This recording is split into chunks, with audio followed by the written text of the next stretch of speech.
ओ smart investors, तो आज की इस वीडियो में हम बात करने जा रहे हैं पंजाब नेशनल बैंक के बारे में, जो कि भारत का दूसरा सबसे बड़ा बैंक है after State Bank of India.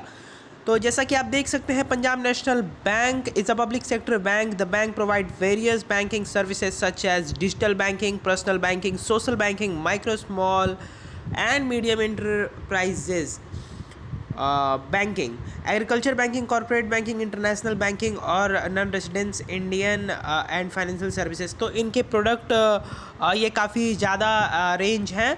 Market capitalisation जैसा कि आप देख सकते हैं 33,549 करोड़ की मार्केट कैपिटलाइजेशन है, जो कि एक थोड़ा बड़ा बैंक है। करेंट प्राइस जो है 35 रुपीज़ का है। ये एक अट्रैक्टिव प्राइस है।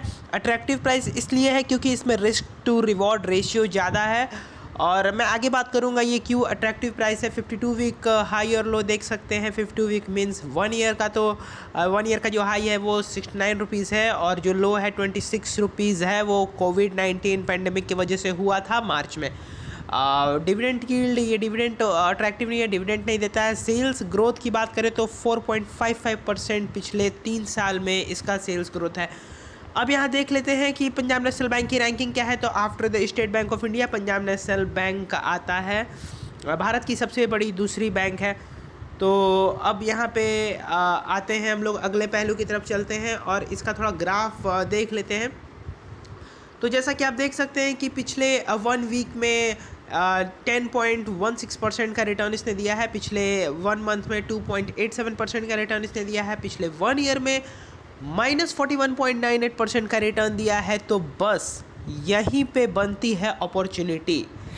देखिए, मैं अपॉर्चुनिटी क्यों बोल रहा हूँ, क्योंकि अभी कुछ समय पहले दिसंबर 30 को 63 रुपये पे ये पंजाब नेशनल बैंक ट्रेड करता था, या उससे ऊपर नवंबर में 67 रुपये पे, फिर गिरने की जस्ट पहले फरवरी में 58 रुपीज़, 52, 56, मतलब अप्रॉक्स 50 रुपये पे ट्रेड करता था। उसके बाद से ये कोविड पैंडमिक की वजह से गिरा और सीधा 30 या 26 रुपये पे ये आकर के आ गया, और उसके बाद से लगातार इसमें बढ़ोतरी देखी जा रही है। उसके बाद ये अप डाउन के ट्रेंड में है।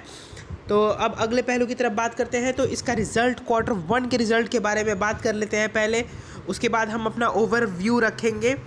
तो Q1 का रिज़ल्ट जैसा कि आप देख सकते हैं कि इसको 70% का लॉस है। PNB Q1 result net profit plunge 70% to ₹308 crore. Q1 के रिज़ल्ट में इसको 70% का लॉस हुआ है। ऐसा इसलिए भी है क्योंकि कोविड-19 पैंडेमिक की वजह से जो है कि बैंकिंग सेक्टर पे बहुत बुरा इफ़ेक्ट पड़ा है। और इसमें एक अच्छी बात है, पर वो अच्छी नहीं कहेंगे, क्योंकि इसका जो एनपीए है, यहाँ देख सकते हैं आप, net NPA declined to 5.39% as against 7.17% earlier. ये अच्छी इसलिए नहीं है क्योंकि 5.39% भी एक काफ़ी बड़ा एनपीए होता है एक बैंकिंग सेक्टर के लिए। अब हम आते हैं इसके अगले पहलू की तरफ। तो मेरा व्यू क्या है, तो देखिए, पंजाब नेशनल बैंक देश का सबसे बड़ा दूसरा बैंक है। और जब हम इसके ग्राफ की तरफ चलते हैं तो हमें पता लगता है कि जब इसके पिछले 20 साल की ग्राफ को हम देखते हैं, 1 मिनट, तो हमें पता लगता है कि ये 227 रुपीज़ का फरवरी 2011 में हुआ करता था। फिर वहाँ से गिरावट दिखाई इसने, फिर अप मूवमेंट आया और 210 के लेवल पे गया, और फिर यहाँ से इसने गिरावट की, फिर ये 200 के लेवल पे गया। तो मेरे कहने का मतलब ये है कि ये बैंक तो कभी डूबेगा नहीं। सबसे पहला बात कि जैसे स्टेट बैंक ऑफ इंडिया देश का सबसे बड़ा बैंक है, उसी तरह पंजाब नेशनल बैंक भी दूसरा सबसे बड़ा बैंक है। तो ये कभी डूबेगा तो नहीं।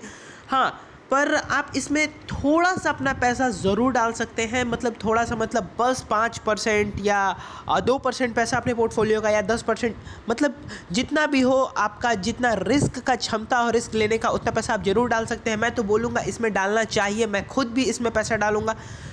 पर अभी नहीं, थोड़ा सा और गिरावट। मैं इसका टारगेट बता दूं, अगर ये 31 से लेकर के 33 रुपीज़ तक पे रहता है, जब भी रहता है, या 31 से नीचे चला जाता है तो बहुत ही अच्छी बात है। पर ये 33 रुपीज़ तक आप इसमें ज़रूर थोड़ा सा ख़रीदारी कर सकते हैं। क्योंकि शॉर्ट टर्म में ये आपको 50 रुपीज़ या 60 रुपीज़ 70 रुपीज़, अगर ये बैंक का सिचुएशन भविष्य में अच्छा होता है तो ये 100 रुपीज़ क्रॉस कर सकता है।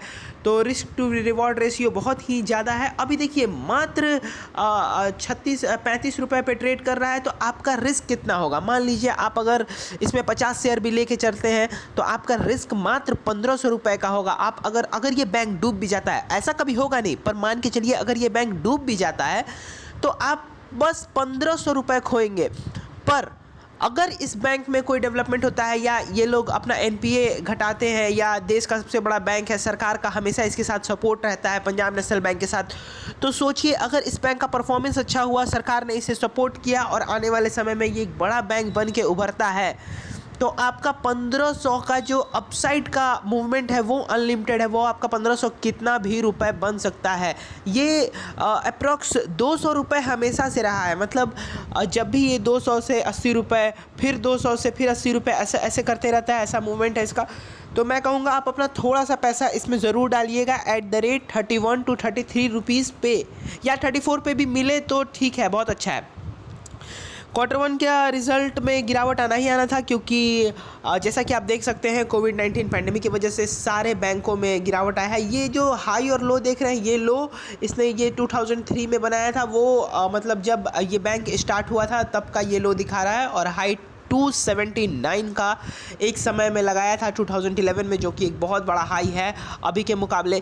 तो 33 रुपये कोई ज़्यादा नहीं है। आप बस 50 शेयर खरीद के रख सकते हैं, अगर उतना भी नहीं तो आप बस 20-30 शेयर खरीद के रख सकते हैं, क्योंकि अपसाइड मूवमेंट इसका बहुत ही हाई है। अगर ये भविष्य में बैंक डेवलप करता है तो हमें हमारे देश के इकोनॉमी के ऊपर बहुत ही भरोसा है, क्योंकि आने वाले समय में भारत एक बहुत ही ग्रोइंग कंट्री बनने वाला है। तो अगर बैंक ही अच्छे से नहीं चलेंगी तो भारत कभी डेवलप नहीं कर पाएगा। इसीलिए बैंक जो है वो लाइफ ब्लड है इकोनॉमी का।